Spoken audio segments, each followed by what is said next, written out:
दोस्तों question number 26 भी बढ़िया है। देखिए क्या फिजिक्स सिखा रहा है आपको कि साहब ये आपका एक वुडन बॉक्स था। ठीक, इसका वजन 5 kg का था, तो आपने कहा सर ज्यादा है, इसको कैपिटल मान लेते हैं 5 kg। ठीक, एक बुलेट आ रही है, गोली, इसको स्मॉल एम मान लेते हैं। ये इन्होंने दिया है प्रश्नकर्ता ने कि साहब ये 20 ग्राम की थी, क्योंकि एम के साथ जी का मतलब समझते हैं, कई बार बता चुका हूं। एम के साथ जी ग्राम है, और वेट के साथ जी, डब्ल्यू के साथ जी का क्या मतलब होता है, डब्ल्यू के साथ जी का मतलब होता है एक्सीलरेशन ड्यू टू ग्रेविटी, यानी वेट के साथ जी का मतलब होता है एक्सीलरेशन ड्यू टू ग्रेविटी, और मास के साथ जी का मतलब होता है ग्राम।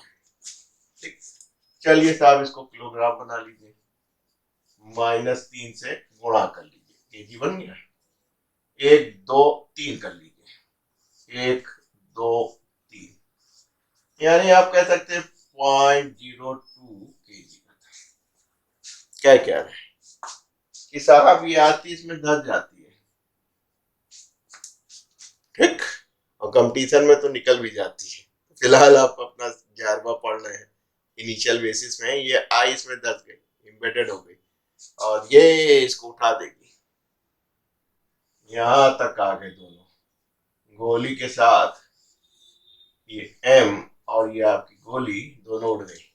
क्या लगे ये कहां तक उठी है साहब, ये जो उठी है इतनी हाइट उठी है, जो कि 15 सेंटीमीटर की। तो आपको डेटा क्या दिया है, बुलेट का मास दिया है, बॉक्स का मास दिया है जिसमें टकराई एम्बेडेड हुई है, स्ट्राइक करी है और इसी के अंदर घुस गई है, और इसने इसको मास प्लस बॉक्स का मास 15 सेंटीमीटर ऊपर कर दिया। निकालना क्या है, वेलोसिटी निकालनी है इसकी, बुलेट। एम आई राइट?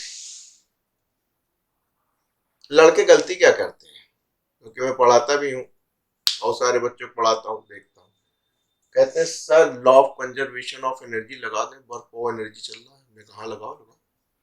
तो क्या करते हैं, इसकी एनर्जी ली 12 mv², और कहने लगे सर ये उठ के यहाँ गया, तो ये वाली एनर्जी पूरी की पूरी पोटेंशियल एनर्जी यानी स्मॉल एम प्लस इतना जी के बराबर हो गई। लिख के बताए।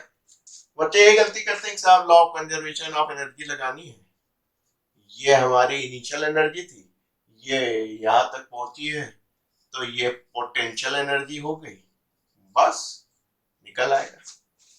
गलत।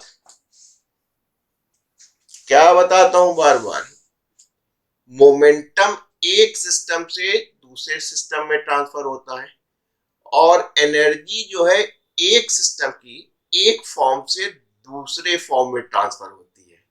यानी एनर्जी के लिए एक सिस्टम का होना जरूरी है, वो एक फॉर्म से दूसरे फॉर्म में होगी, और मोमेंटम के लिए दो सिस्टम का होना जरूरी है, जिसकी वजह से एक का मोमेंटम दूसरे में ट्रांसफर हो जाए।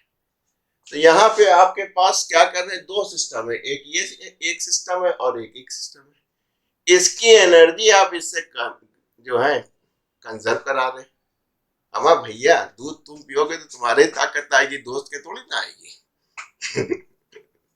समझ गए ना? तो भाई साहब एनर्जी एक सिस्टम की कंजर्व होती है, वो एक फॉर्म से दूसरे फॉर्म में चलो ट्रांसफर हो जाती है।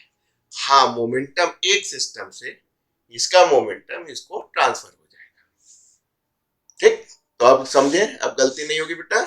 ठीक, तो ये वाला law of conservation of energy नहीं लगाइएगा, क्योंकि एक सिस्टम की एनर्जी दूसरे सिस्टम में कंजर्व नहीं होती है। एनर्जी कंजर्व करने के लिए सिस्टम का एक होना जरूरी है। तो अब में कोई बात नहीं। तो आपने कहा चलिए ये गलत हो गया, अब यहाँ पहुंचे तो हमने कहा भाई साहब तुम्हारी कोई ना कोई वेलोसिटी होगी, टकराने के बाद तुम दोनों अपना एम्बेडेड हुए हो, चले हो, कोई ना कोई वेलोसिटी होगी, ये होगी। ठीक, इस वेलोसिटी मतलब अब आप कह सकते हैं ये हमारा एक सिस्टम है, वही सिस्टम तो आपका ये है। अब सिस्टम एक हो गया बेटा, यहाँ अलग अलग था, ये आपकी बुलेट थी और ये आपका बॉक्स था। तो ये एक सिस्टम था, ये एक सिस्टम था, लेकिन यहाँ पे देखिए यही सिस्टम उठ के यहाँ गया है। तो अब law of conservation of energy कहाँ लगाओगे? इसकी एनर्जी जो है यहाँ से जो बेस लाइन है यानी कि पोटेंशियल नहीं है, बेस लाइन आपने ये ली है, केवल इसमें काइनेटिक एनर्जी होगी और यहाँ पे जाके रुक गया है, तभी आपने कहा कि मैक्सिमम हाइट इतनी गेन की है, इसका मतलब यहाँ वेलोसिटी नहीं है। तो अब आराम से कह सकते हैं कि यहाँ पे काइनेटिक है, ये क्योंकि बेस लाइन है, यहाँ पे हमारे पास पोटेंशियल नहीं है। जब हम यहाँ पहुंचे हैं तो यहाँ केवल हाइट है, वेलोसिटी नहीं, इसलिए पोटेंशियल। तो इस सिस्टम की काइनेटिक एनर्जी पोटेंशियल एनर्जी में कन्वर्ट हो गई। हाँ, कोई बीच में लॉसेस नहीं दिख रहे।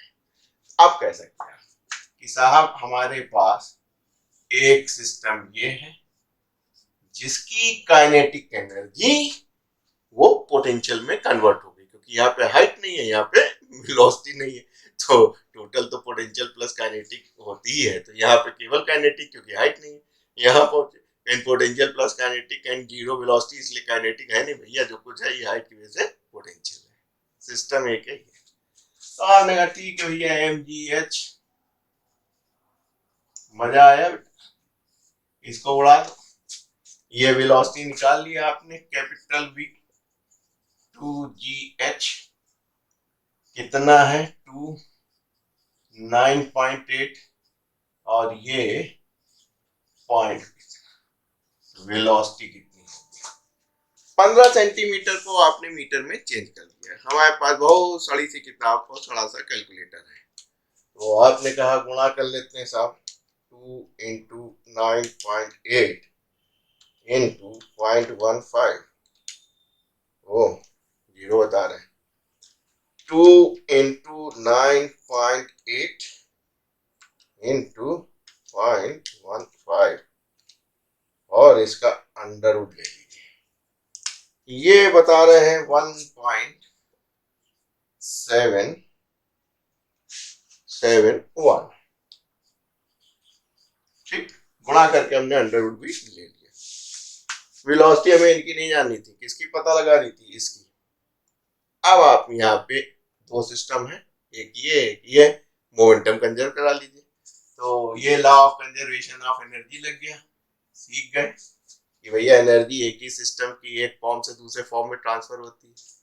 Momentum, law of conservation of linear momentum, क्या लगे हमारे पास मोमेंटम इतना था, ठीक, क्योंकि ये इनिशियली जीरो था। अब जब यहाँ पहुंचे हैं तो इनकी वेलोसिटी जीरो हो गई, तो इनका मोमेंटम खत्म हो गया, तो केवल क्या बचेगा? ये वाला बचेगा। तो क्या लगे भाई साहब, हम तो इनके साथ बैठ लिए, एक कॉमन वेलोसिटी से चलने लगे। फिर ठीक है, हम बता दें। तो जो वेलोसिटी निकालनी है वो कैसे निकाल लेंगे? ये कितना है? ओह, 0.2 प्लस 5, 0.2 इंटू 1.71, राइट? सॉल्व कर लेते हैं इसको। 5.02,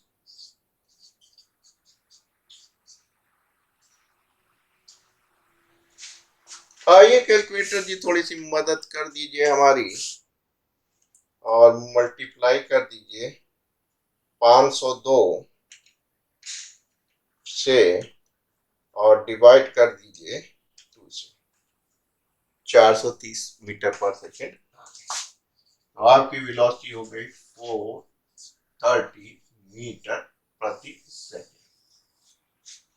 तो दोस्तों दो चीज सीखी इसने हमने, आपसे कहा था इसमें खूबसूरती है कि law of conservation of energy कहाँ लगाते हैं? जब सिस्टम एक होता है। और law of conservation of momentum कहाँ लगाते हैं? एक सिस्टम से मोमेंटम दूसरे सिस्टम पे ट्रांसफर होता है।